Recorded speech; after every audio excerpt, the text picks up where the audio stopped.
No mai haere mai. Welcome to the Maxim Institute podcast. My name is Marcus Roberts. I'm a senior researcher at Maxim Institute, and this is our weekly short-form podcast. These podcasts are released in tandem with our weekly column and are a chance for you to hear in depth from the column's author about some of the thinking that went into producing their final piece. Today we talk to Maxim Communications Manager Jason Heale about his recent column.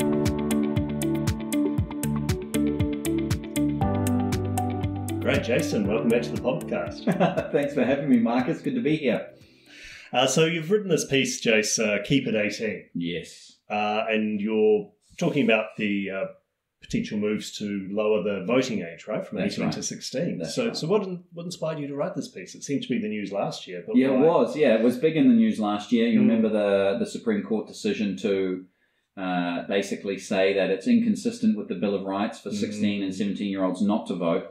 And then it kind of went away. And actually, last week it was in the news again, albeit kind of briefly, because Kieran McAnulty's introduced a bill into Parliament very late in the game to give to give 16-year-olds the right to vote, or to allow them to vote in local body elections. So not just to be clear, not general elections, not what we're going to do in October. No, that's right. So just the mayors, the city councils, those sort of things, just to vote in there. And they've created a special category. So it's quite interesting when you look at the bill, the things that they aren't allowed to do and the way that they've set it up. Almost continues to differentiate between people aged 18 and above and those 16 and 17-year-olds who want the right to vote.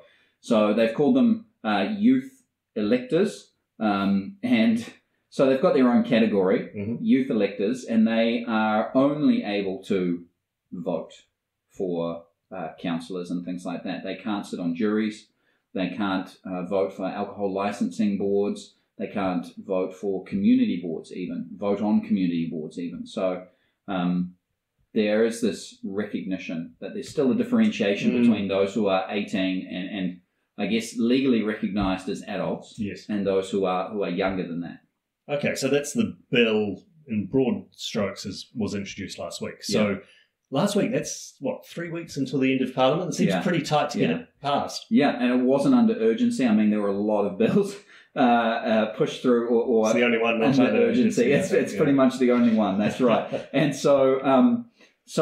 Yeah, I don't think it's going to make it through the first reading, select committee, second reading, and then the third reading and the committee of the whole house and before in 3 weeks. Yeah. It's not going to happen. So it kind of, the cynical side of me goes, well, this is kind of a ploy to say, we tried, Right. We really tried. We really wanted to get this 16-year-old thing across the line after the Supreme Court came out and said this, so we can point to, we tried, it was, and if there's a change of government, these guys didn't want it. They took it off the agenda, and so we're your friends. Next time, vote for us and we'll give you the vote. We'll get your parents to vote for us, or, when you're old enough, in the next election, all these 16-year-olds will be 19, so they'll be voting next time.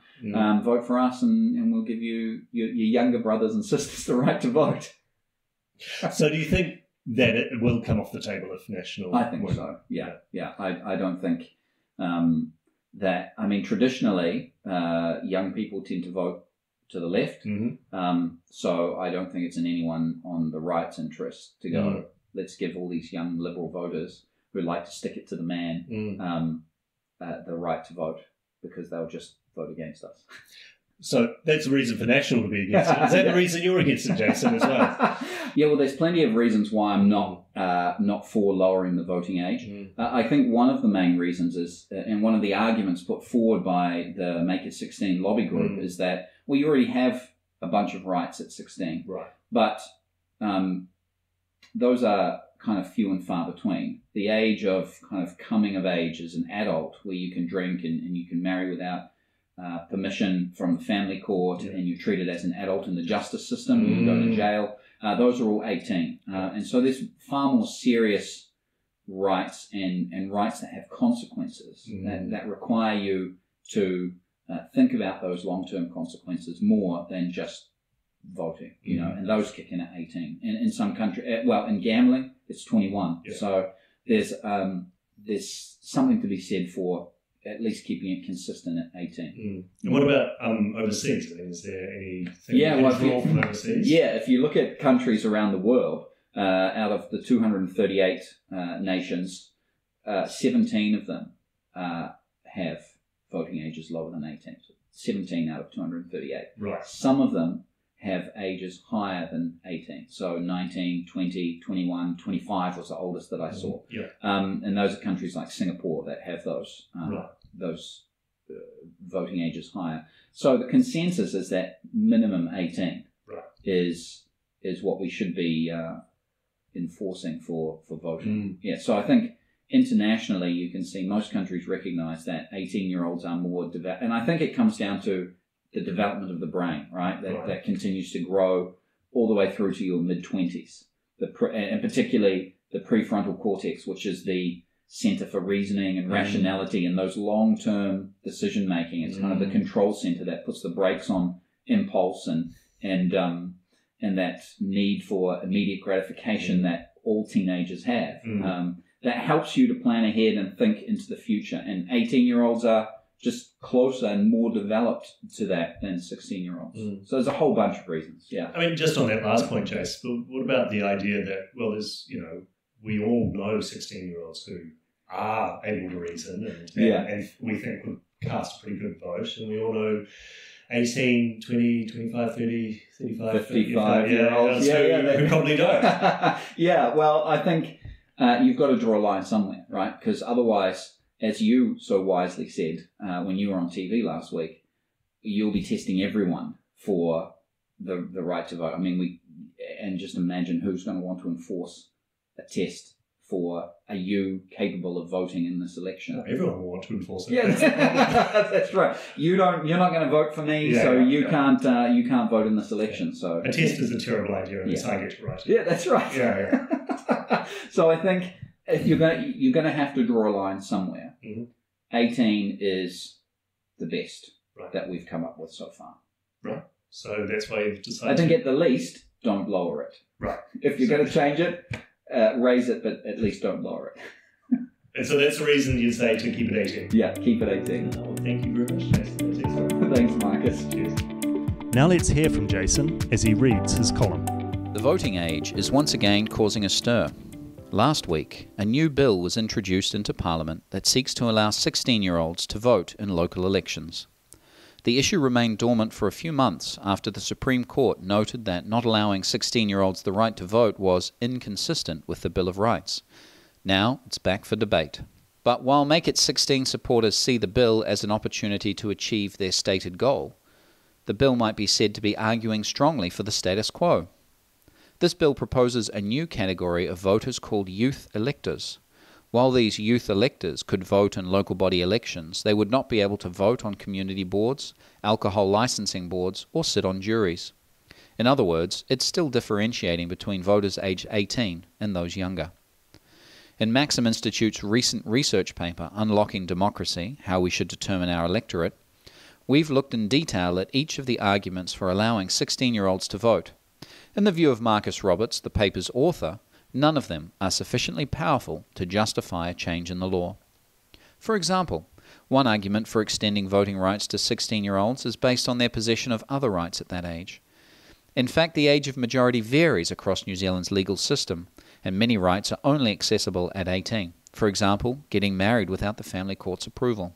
Moreover, while evidence from other countries on increased voter turnout and engagement is mixed, studies have shown that civic education is vital for preparing young people for their role as citizens, regardless of the voting age. It is also essential to consider the ongoing development of the human brain, which continues well into an individual's mid-20s. Some would argue it takes even longer with men. As such, it is possible that 16-year-olds still in the earlier stages of brain development may be more susceptible to peer and parental pressure and not fully comprehend the long-term implications of their decisions. Internationally, the consensus is that 18 is the most suitable, although still arbitrary, age for voting eligibility. By the time an individual is 18, they will have completed their secondary education and begun transitioning into a more adult phase of their life. The Make It 16 supporters believe engaging young people in politics is essential, but there are other ways to do this. Why not encourage youth involvement in specific issues or to submit ideas to parliamentary committees? Political involvement is much more than merely voting every 3 years. One thing's sure, the current bill won't pass before this parliamentary term ends. Whether it will be reinstituted again depends on the election result. Something else is certain. Calls for lowering the voting age won't disappear. Thanks for listening to the Maxim Institute podcast. If you'd like to hear more from us and keep up with the rest of our research and analysis of politics and policy in New Zealand, you can sign up on the homepage of our website to get our monthly forum email and invitation to future Maxim Institute events. You can search and subscribe to us on Apple Podcasts, Stitcher, or wherever you get your podcasts. From the team at Maxim, mā te wā. Goodbye for now.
Thanks for listening to the Maxim Institute podcast. If you'd like to hear more from us and keep up with the rest of our research and analysis of politics and policy in New Zealand, you can sign up on the homepage of our website to get our monthly forum email and invitations to future Maxim Institute events. You can search and subscribe to us on Apple Podcasts, Stitcher, or wherever you get your podcasts. From the team at Maxim, mā te wā, goodbye for now.